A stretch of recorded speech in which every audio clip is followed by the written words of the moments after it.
Faire des fautes d'orthographe, construire des phrases à la syntaxe douteuse, utiliser une forme verbale qui n'existe pas sont autant de handicaps qu'il est toujours possible de corriger. Pour cela, il suffit de prendre le temps d'identifier ces lacunes, de réviser les notions oubliées et de s'entraîner. C'est ce que nous vous proposons avec 100 jours pour ne plus faire de fautes très accessibles.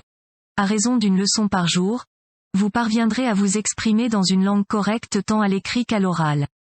Les tests de 100 jours pour ne plus faire de fautes. La première partie du guide 100 jours pour ne plus faire de fautes est consacrée à 100 séries de questions à choix multiples, dont l'objectif est d'évaluer de façon précise vos connaissances en orthographe, grammaire et conjugaison. Chaque série correspond à un problème particulier: accord du participe passé, emploi de la cédille, terminaison du présent, pluriel des noms composés. Les questions à choix multiples proposent différentes façons d'écrire une phrase. Choisissez la bonne et vérifiez vos réponses en les confrontant aux solutions données dans l'encadré en fin de test. Si vous avez commis une ou plusieurs erreurs, vous pourrez réviser la notion abordée dans la seconde partie de l'ouvrage. Référez-vous au numéro de page indiqué sur la page du test. Les révisions. Les 100 points à réviser sont indépendants les uns des autres et peuvent être travaillés dans l'ordre qui vous plaît.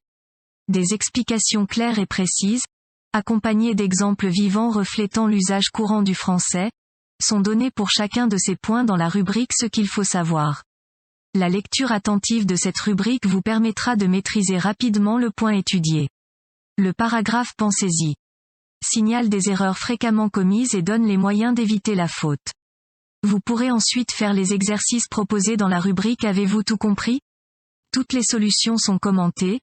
Revoyez au besoin les explications de la rubrique Ce qu'il faut savoir. Pour vous assurer que la notion étudiée est totalement acquise, vous finirez par les exercices de la rubrique cette fois. Plus d'erreurs.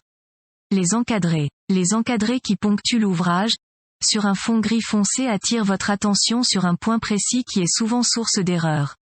Ils sont indépendants du sujet abordé et peuvent être consultés en toute autonomie.